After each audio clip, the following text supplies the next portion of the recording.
Segunda carta de Paulo a Timóteo, capítulo 3, versículo 16. Diz assim a palavra do Senhor: toda a Escritura é inspirada por Deus e útil para o ensino, para a repreensão, para a correção, para a educação na justiça, a fim de que o homem de Deus seja perfeito e perfeitamente habilitado para toda boa obra. Amém? Glória a Deus. Podeis assentar, as crianças podem ir. Amém? Todos os demais irmãos estejam atentos à palavra de Deus. Até dia 29 de outubro, nós vamos pregar todos os domingos sobre os grandes temas da Reforma Protestante, que iniciou com Martinho Lutero, quando afixou as suas 95 teses contra as doutrinas das indulgências da Igreja Católica Apostólica Romana na Idade Média, em 31 de outubro de 1517, 2017, fazem 500 anos, e estes 500 anos são comemorados em todas as igrejas protestantes do mundo, não é só do Brasil, não é só na igreja luterana. Todas as igrejas do mundo comemoram, especialmente, ou aliás, somente as igrejas protestantes, as igrejas históricas, batistas, as igrejas pentecostais, as igrejas reformadas, todas as igrejas evangelicais, todas as igrejas que não são do ramo católico comemoram 500 anos da Reforma Protestante este ano. Obviamente que a Igreja Católica, ela faz a contra-reforma. A Igreja Católica, ela, naquela época mesmo, 1543, ela associa e formaliza todas as suas doutrinas para combater aquilo que os reformadores instituíram como doutrina da Igreja que crê somente na Escritura. É disso que nós vamos falar hoje. Nós vamos falar sobre os 5 solas da Reforma. Sola Escritura, sola Gratia, é com T, mas fala C, tá? Porque o latim, no TI é CI, que pronuncia. Sola Escritura, sola Gratia, sola Fide, solo Christus e soli Deo Gloria. Essas palavras latinas significam somente a Escritura e nada mais que ela. Somente a graça e nada mais, somente a fé e nada mais, somente Cristo e nada mais, somente a Deus a glória e a mais ninguém. Então nós vamos por etapa, vamos começar hoje a falar de sola Escritura. Nós lemos um texto onde o apóstolo Paulo diz, e esse texto é majoritário, esse texto está exposto como lema principal de todo o Novo Testamento para testificação de que a Bíblia é a palavra de Deus e de que ela é inspirada por Deus. A palavra que Paulo usa no grego é theopneustos, que significa literalmente soprada por Deus. Deus sopra nos escritores, Deus sopra o seu Espírito e aquilo que os escritores bíblicos escrevem é algo inspirado, é algo que procede do sopro de Deus, assim como a vida de Adão lá no Éden também foi proveniente de um sopro divino. Adão foi theopneustos, Adão foi soprado por Deus, porque se Deus não soprasse nele, ele seria um corpo inanimado, estendido no chão. Mas Deus soprou em suas narinas o fôlego da vida. O homem tem algo de Deus dentro de si. O homem tem o hálito de Deus dentro de si. Mas existe algo que o homem tem hoje nas mãos, que também procede do sopro de Deus, nos 40 autores bíblicos que foram soprados por Deus, inspirados por Deus para poder escrever o que você tem na mão hoje, que se chama Escritura, que se chama a Bíblia Sagrada. O apóstolo Paulo está dizendo que toda a Escritura é inspirada por Deus. Ele não diz que é uma parte dela, porque se ele, como apóstolo, dissesse que alguma parte da Escritura é inspirada, nós estaríamos em maus lençóis para saber qual parte é inspirada e qual não é, uma vez que eles não disseram. Mas quando o apóstolo Paulo diz toda a escritura é inspirada por Deus, ele está dizendo que nenhuma palavra ficou fora da inspiração. Nenhuma palavra do texto bíblico ficou fora da inspiração divina. Quando Lutero ele vai contra a Igreja Católica, não é que a Igreja Católica não cria na Escritura. Ela cria na Escritura, ela acreditava na Bíblia. Até hoje ela acredita na Bíblia. Mas, como nós estamos 500 anos depois, aliás, estamos 1000 anos depois, 1300 anos depois, de uma idade das trevas, como é conhecida a Idade Média, onde a Igreja Católica, ela expressava naquela época, até hoje ela diz isto, mas isso não tem muito mais importância para um mundo pós-moderno como o nosso. E dizia da seguinte maneira: a Igreja é maior que a Bíblia. Porque, afinal de contas, para a Igreja Católica, foi ela que escolheu os livros que estariam na Bíblia. Porém, isto não é verdade. Porque a Bíblia é maior que a Igreja. Não é a Igreja que rege a Bíblia, é a Bíblia que rege a Igreja. Essa é a diferença dos protestantes para os católicos. Os católicos dizem que o Papa, quando ele está ex cátedra, ou seja, quando ele está a partir da sua cadeira, quando ele está formulando as encíclicas papais, ele é infalível. Essa doutrina se chama infalibilidade papal.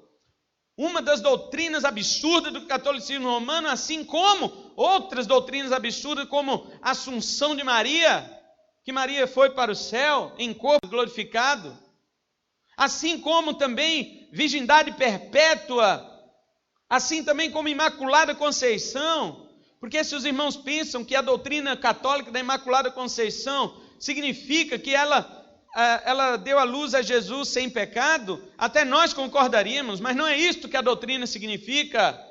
A doutrina da Imaculada Conceição no catolicismo diz que Santa Ana, a mãe de Maria, ela teve o seu ventre purificado pelo Espírito Santo para gerar Maria sem pecado. Eles dizem que Maria nasceu sem pecado, portanto ela pôde conceber Jesus também sem pecado. Isso é um absurdo, porque a Bíblia diz que todos pecaram, e não há ninguém que esteja junto da glória de Deus, a não ser Jesus Cristo, Filho de Deus. Jesus tem a essência de Deus, porque ele procede de Deus, ele não é criado. Jesus Cristo não é criado, ele é eternamente gerado. Essa doutrina absurda, herética dos testemunhos de Jeová, que não é nova, que começou no século IV com Ário, um bispo que existia na Igreja Católica daquela época, antes dela ser romana ainda.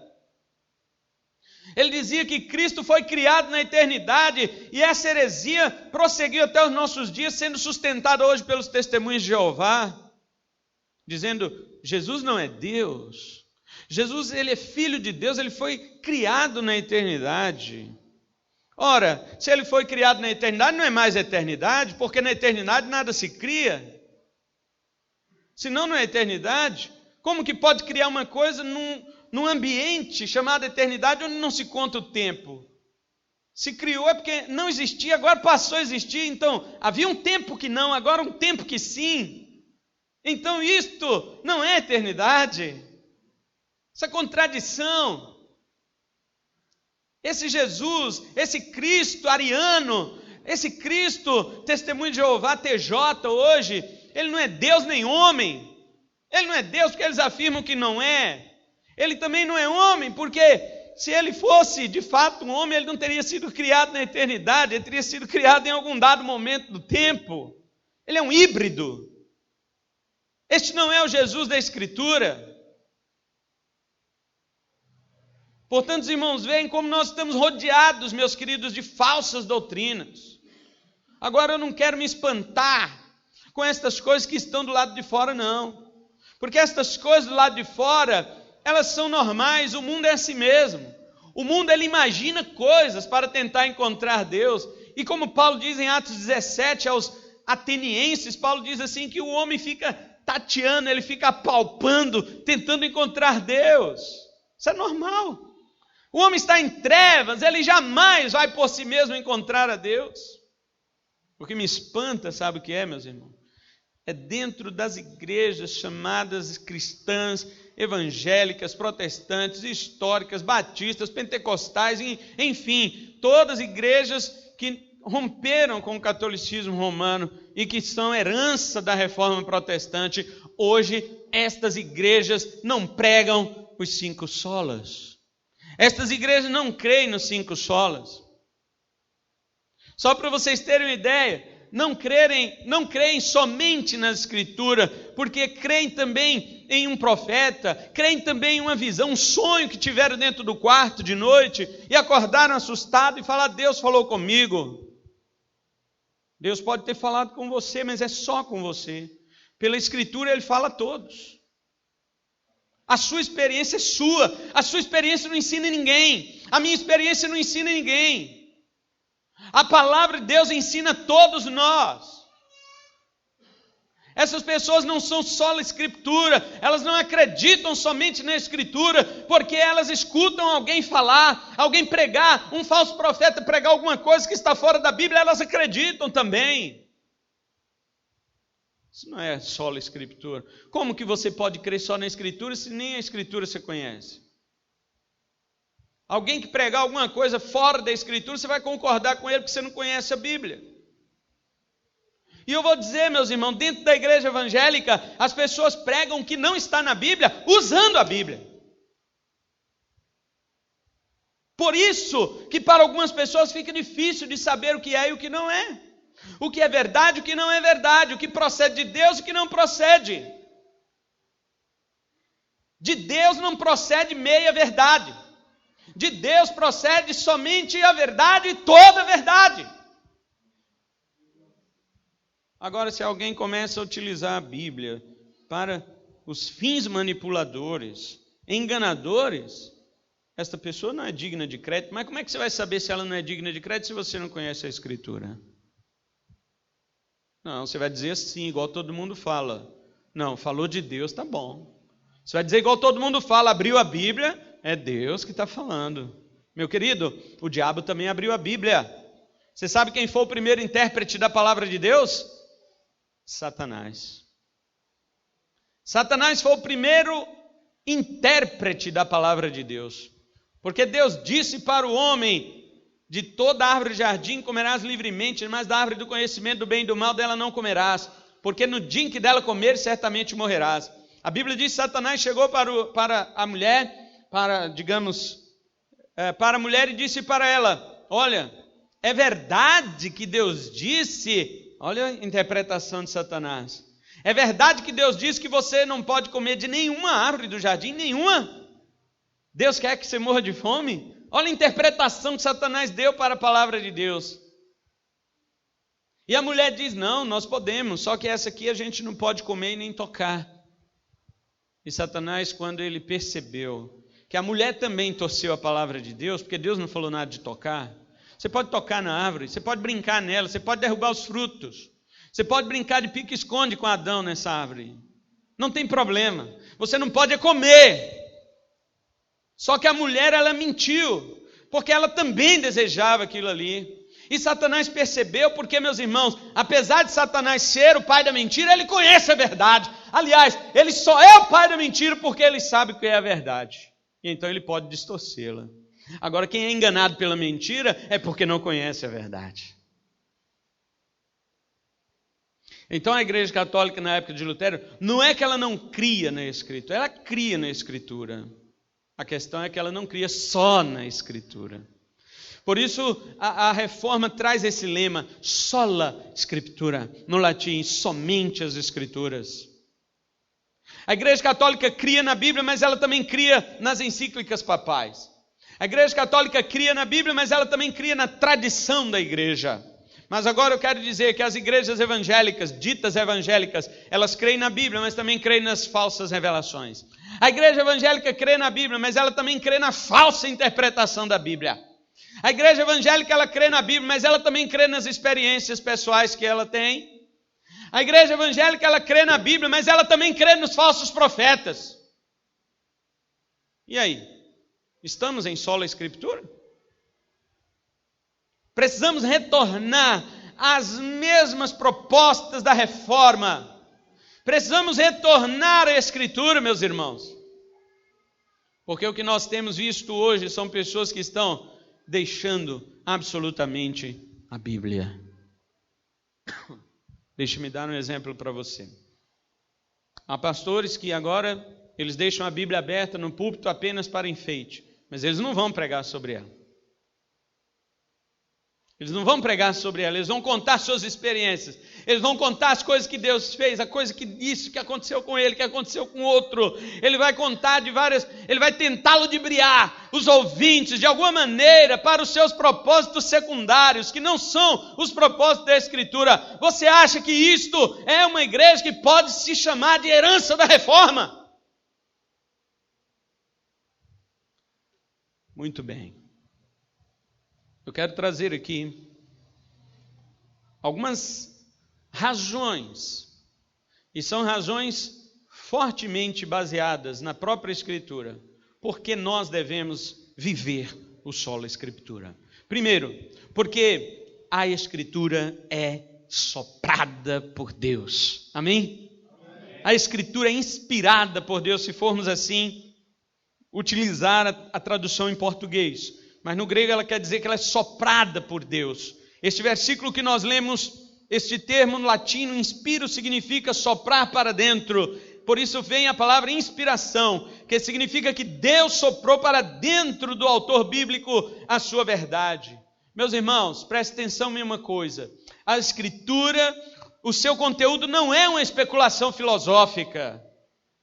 O que está escrito na Bíblia não é o que o autor achava sobre Deus. Veja bem a diferença. Existe hoje uma ideia ateísta que ela diz assim, ela fala, a Bíblia, gente, como que você pode ser guiado pela Bíblia? Um livro que tem mais de 2000 anos de existência, essas coisas já ficaram ultrapassadas. As pessoas dizem isso, elas falam assim, eu não acredito que você é governado pela Bíblia, por um livro que já ficou obsoleto. Meus irmãos, deixe-me dizer uma coisa para você. A Bíblia, ela não é o seu conteúdo uma especulação filosófica desses autores. A Bíblia não é uma tentativa de uma religião que um dia imaginou um Deus e agora melhora este Deus a cada ano que passa, a cada século que passa. Não é isto.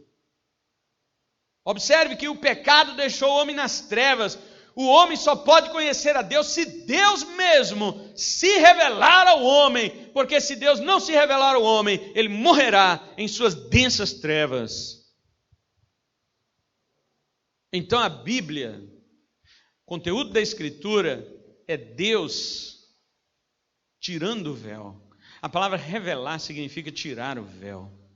É Deus abrindo o véu, é Deus mostrando para o homem, olha, você está em trevas, mas eu vou me revelar para você a si mesmo. Então Deus abre o véu, Deus retira o véu das trevas, e então ele se revela ao homem aos poucos. Esta revelação aos poucos, a teologia chama de revelação progressiva, porque Deus vai se revelando de acordo com a condição do homem de receber esta revelação. Moisés, por exemplo, ele não tinha a mesma capacidade de receber a revelação de Paulo. Paulo viveu um outro contexto, Paulo viveu 1500 anos depois de Moisés. O contexto de Paulo é outro, muita coisa já tinha acontecido. Moisés não, Moisés saiu de dentro do Egito, um país pagão, um país politeísta, que adorava vários deuses, tinha várias religiões.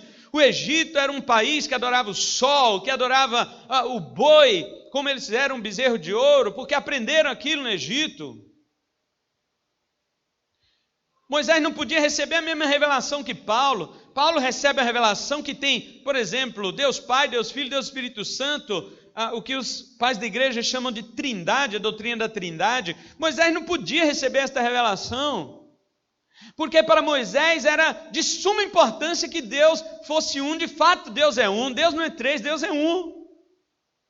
Porém, para Moisés, se Deus revela ele em três pessoas como um só Deus, Moisés não ia entender. Por isso a revelação é progressiva. Agora o apóstolo Paulo está em condições de entender. Então Deus revela isso daí. Portanto, veja, Deus abrindo o véu, resultado, Bíblia. Bíblia não é tentativa de homens que vão escrever e falar assim: eu acho que Deus é isso, eu acho que Deus é aquilo. Isto acontece com todas as outras religiões, menos com o Evangelho, menos com o cristianismo. Todas as religiões são tentativas do homem de achar Deus, de encontrar, de definir Deus, não o Evangelho. O Evangelho, ao contrário, é Deus se revelando ao homem. Então, pare de pensar como os ateus, que a Bíblia é fruto de uma especulação filosófica de seus autores e que depois isso foi melhorando com o tempo. É isso que os ateus falam. Aliás, tem teólogos chamados liberais. No meio dos protestantes tem muitos teólogos liberais que eles acreditam dessa maneira. Veja bem, Deus coloca na mente e no coração do escritor bíblico a capacidade de apreender e de registrar a sua palavra. É por isso que a Bíblia está escrita com todas estas características de Deus. Você já viu, por exemplo, na Bíblia, em algum momento, atribuir pecado a Deus? Atribuir erro a Deus? Não. Mas você pode ler, por exemplo, um livro de mitologia grega e você vai ver quantos e quantos deuses na mitologia grega que a eles são atribuídos paixões humanas. É sempre assim. O homem, quando ele imagina um Deus, ele cria um Deus à sua imagem e semelhança. Ele cria um Deus de acordo com sua natureza pecaminosa, de acordo com seu pensamento caído e pecaminoso. Então, se ele peca, ele quer justificar seu pecado criando um Deus que peca também. Porque daí, quando aquela lenda se espalha de que há um Deus que peca, então ele justifica seu pecado. Ele fala: olha, se Zeus pecou, por que eu não posso pecar? Isso é construção humana. Isso é ídolo. Isso não é Deus. O Deus revelado na Escritura, a palavra de Deus diz que Ele é santo 3 vezes. Santo, santo, santo é o Senhor dos exércitos. Deus é santo, Deus não combina com o pecado. A base do seu trono é justiça e equidade, diz a palavra de Deus. Deus não tem erro. E é isto que a Escritura mostra. Portanto, veja que a Escritura é algo inspirado. Veja bem, não é o escritor humano que é inspirado, mas o texto.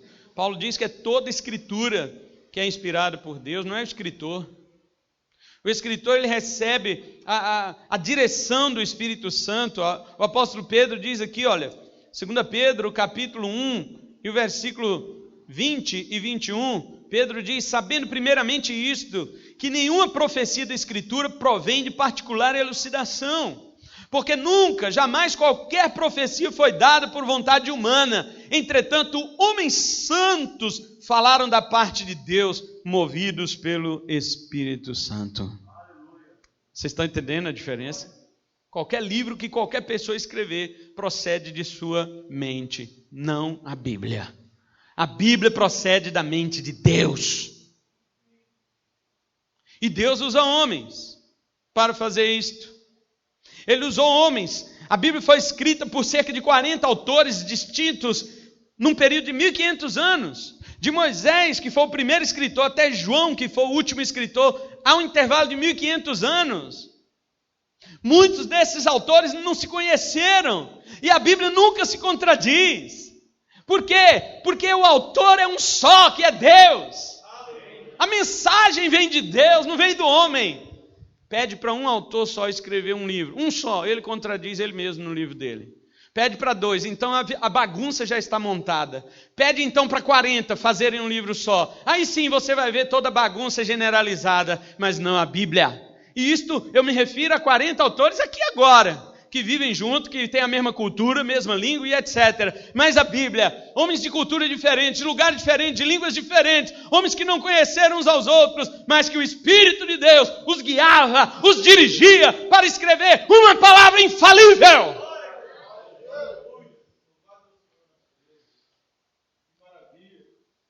E as características da inspiração é que elas são 3. Ela é verbal, plena e limitada.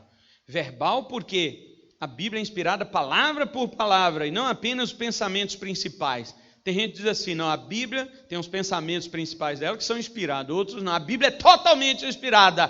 Cada palavra, cada letra, não estamos falando, obviamente, da tradução que temos, mas cada palavra, cada letra que os autores escreveram nos seus autógrafos, nos seus manuscritos originais, inspirado, cada uma delas. Jesus Cristo falou disto. Jesus falou em Mateus capítulo 5, o versículo 17, Jesus fala assim, olha, não penseis que eu vim revogar a lei e os profetas. Jesus está falando do Antigo Testamento. O Antigo Testamento era chamado lei e profetas. Ele não está falando aqui de 10 mandamentos, tá certo? Não vim para revogar, vim para cumprir. Olha o 18, porque em verdade vos digo, olha Jesus falando, presta atenção no que Jesus, em verdade vos digo, sabe o que esta palavra significa? Jesus no grego ele diz amém, não está escrito verdade, no grego aletheia é verdade, Jesus não fala aletheia, Jesus fala amém no grego, sabe o que significa isto? 2 Coríntios capítulo 1 verso 20, o apóstolo Paulo diz, Jesus é o amém de Deus. Paulo quer dizer que Jesus Cristo é o cumprimento fiel da palavra de Deus. Ele é o amém de Deus. Jesus é tipo isso aqui, olha. Deus diz, por exemplo, assim, eu vou destruir a terra com dilúvio. Jesus Cristo, amém, e o mundo se acaba em água. Deus diz assim, eu vou destruir Sodoma com fogo. Jesus diz amém e o fogo cai. Aí os pentecostais, glória, o fogo cai. Não, é o fogo da destruição mesmo. Deus diz assim, eu vou enviar meu filho para morrer na cruz pelos pecados do meu povo. Jesus diz amém, e os seus braços são furados, seus pés são cravados, seu peito é ensanguentado, e ele derrama o sangue pelo seu povo, como diz o Pai.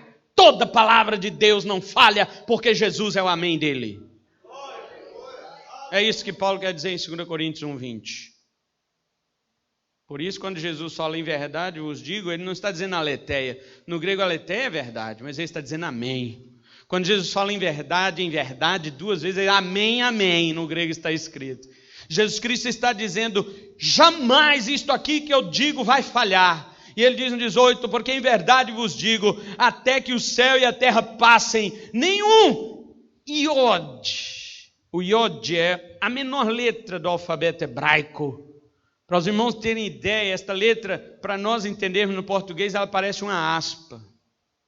Na nossa língua portuguesa, a letra iode parece uma aspa. Ela fica lá no altinho assim, pequenininha no hebraico. Jesus falou que até isto é inspirado, tem que se cumprir, olha. Ele diz, até um iode, um tio, qualquer vírgula, qualquer ponto, qualquer vogal que os maçoretas colocaram debaixo das letras hebraicas, que lá não tem vogal, só tem consoante, mas os maçoretas colocaram pontos pequenos para distinguir que vogal pronunciaria naquela palavra. Jesus diz que nem isto poderá passar da lei até que tudo se cumpra. Jesus Cristo é o amém de Deus, nada vai deixar de se cumprir, meus irmãos. Você entende o que é a Bíblia? Você entende o que é sola escritura agora? Você está começando a entender o que significa inspiração verbal?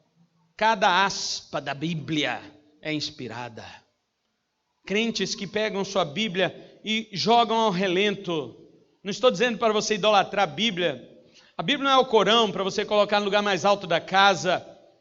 Eu estou dizendo para você ler sua Bíblia, para você considerar cada palavra da sua Bíblia. Porque quando você desconsidera uma só palavra que seja, você perde o significado do texto. Outra característica que a Bíblia inspirada é plena. Ou seja, ela é inspirada de capa a capa. Sobre qualquer assunto que a Bíblia fala, ela tem inspiração de Deus. A Bíblia não quer dizer que ela está aqui para te dar resultados matemáticos. A Bíblia não foi feita para falar de fórmulas químicas. A Bíblia não foi escrita para falar de ciência ou qualquer outro tipo de especulação humana, de estudos científicos. A Bíblia foi nos dada para revelar quem é Deus e qual é o caráter de Deus, a vontade de Deus e qual é o desejo de Deus para os homens, porque Ele criou os homens. E quando você anda de acordo com a palavra de Deus, você agrada a Deus. É para isso que a Bíblia existe. Agora, quando a Bíblia trata de qualquer assunto, ela trata verdadeiramente. Obviamente que não estamos desconsiderando aqui a visão acomodatícia dos seus escritores. Por exemplo, na época de Josué, quando ele diz o sol parou. Óbvio que não é o sol que para, porque não é o sol que gira. Mas isso é o ponto de vista do observador. Por exemplo, você também hoje não diz o pôr do sol? Mesmo você sabendo que não é o sol que se põe, você está lá com sua namorada lá, e amanhã dia dos namorados, você vai lá e leva ela lá onde o sol se põe lá. E daí você olha e fala assim: olha, meu amor, como é linda a terra girar e virar e ficar de noite. É assim que você fala? Que romântico é esse? Você diz assim para ela: meu amor, o pôr do sol, seus olhos são mais lindos do que ele. Hã? Ó a dica aí, tá? Ó, hashtag aí para vocês, tá? A questão, meus irmãos, é que o sentido acomodatício, ou seja, eles não tinham o conhecimento científico, astronômico que existe hoje. Mesmo assim, a Bíblia não erra quando ela diz isso, porque está falando com a linguagem do observador. Você está dirigindo um carro, em relação ao carro você está parado, mas o carro está a 80 por hora. Quem está fora do carro sabe que ele está... Você, claro, sabe também que ele está em movimento, porém, em relação ao carro, seu corpo está parado. Então, assim, Josué estava na terra, por isso, para ele, a terra estava parada, e era o sol que estava em movimento. Quando ele diz o sol parou, ele está falando do ponto de vista do observador. A Bíblia, quando trata de qualquer assunto, ela é inspirada, independente da visão acomodatícia dos seus autores. E também a característica da inspiração é limitada, porque a inspiração terminou. Limitada quer dizer de Gênesis a Apocalipse somente. Não quer dizer que há mais alguma coisa que Deus inspirou da mesma forma que Ele inspirou a Bíblia. Não existe mais nada. Meus irmãos, qualquer escrito que existe no planeta Terra, que já existiu, que se perdeu, que ainda acha cópias, manuscritos, museu, qualquer coisa que ainda considere escritas, poemas, músicas, todas as coisas que nós consideramos inspiradas, nenhuma delas é inspirada. Somente a Bíblia é inspirada, soprada diretamente por Deus, porque só a Bíblia revela quem é Deus, e é o próprio Deus que se revela a si mesmo. Não existe mais nada. Tudo pode ser alguma inspiração poética, tudo que existe pode ser uma pesquisa científica, pode ser um monte de coisa, mas inspiração de Deus, sopro de Deus, é só a Bíblia Sagrada, é só a Escritura. Por isso diz que ela é limitada.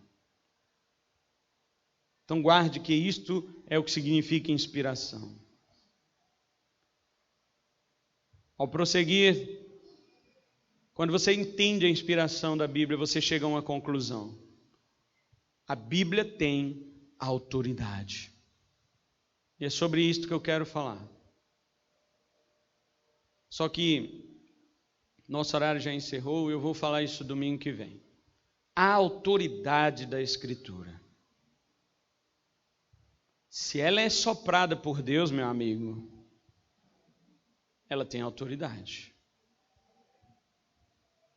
Ela procede do sopro do Criador. Não é ninguém aqui que está... Veja bem, não é um espírito maligno que entra no coro de Chico Xavier e ele fica lá escrevendo. Não é, não. Não é demônio, não é anjo, nem anjo de Deus, não é. Ah, um anjo me inspirou a escrever. Repreende, manda para o inferno, que não é de Deus. Ah, um anjo me apareceu no quarto e me pediu reverência e adoração para ajoelhar diante dele. Manda embora em nome de Jesus, que é o cão, é o capeta. Ah, um anjo apareceu e falou para mim que o evangelho não é isso aqui que está escrito que o apóstolo Paulo escreveu, não. Manda para o inferno! Porque o apóstolo Paulo diz em Gálatas 1,8: ainda que desça um anjo do céu e vos pregue outro evangelho além deste que eu tenho escrito, que seja maldito! Por isso que tem que ser só a escritura. Por isso que tem que ser só a escritura. Junta um monte de irmão aqui e fica aí orando. Vai todo mundo orar e buscar agora o Espírito Santo. Não dá Bíblia para eles não. Deixa só orando e buscando revelação, Espírito Santo, manifestação. Vai sair heresia. Vai sair besteira. Foi assim que saíram as heresias que existem hoje no meio dos evangélicos. Foi no meio de oração. Estou dizendo que não é para orar não, tem que orar. Mas tem que orar à luz da Bíblia. Tem que orar à luz da Escritura. Quem ora para tentar buscar arrepio, sentimento. Satanás sabe arrepiar, gente. Fica esperto, Satanás sabe arrepiar. Ele sabe do que a gente gosta. Eu gosto do dedão. Quando o dedão dá um calafrio assim, aí é Deus. Satanás, ele congela seu dedão, meu filho. Você chega em casa, fica 2 dias com o dedo congelado. E você chega no pastor e fala: pastor, até hoje meu dedo está congelado. É Deus mesmo, é o diabo, irmão. Deus não se revela, Deus não ensina fora da Escritura, não. Experiências com Deus, isso é obviamente que existe, mas se você não tiver a Escritura, tuas experiências vão transformar você em um herege, vão transformar você em uma pessoa que está completamente fora da revelação da vontade de Deus, daquilo que Deus revelou na Escritura, e você é um candidato a um herege. Você é um candidato a um falso profeta. Melhor ficar quieto com a sua experiência, ou então trazê-la para alguém que conhece a Escritura, para definir logo aquilo ali. Porque se você sair daquele ambiente e começar a propagar aquilo lá, então você não é mais um candidato, você já é um falso profeta mesmo.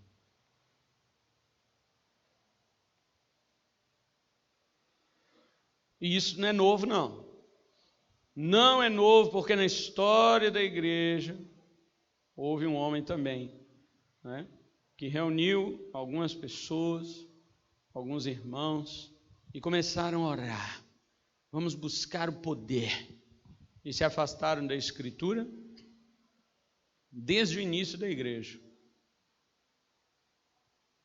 E este homem teve seguidores, mas a igreja rejeitou, porque estavam completamente fora dos padrões da Escritura. Lutero tinha uma frase, eu vou encerrar com ela. Ele dizia o seguinte: todo ensino que não provém da Escritura deve ser rejeitado, ainda que faça chover milagres todos os dias. Você é capaz de rejeitar? Ou você se impressiona tanto com os milagres que esquece da Escritura?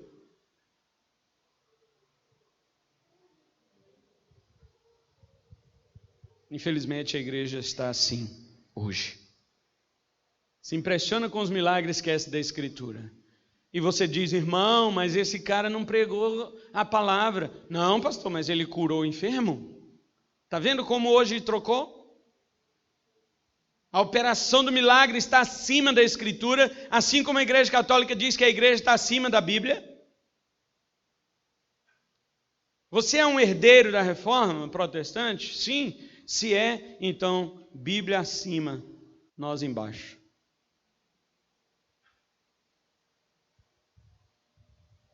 Vamos orar.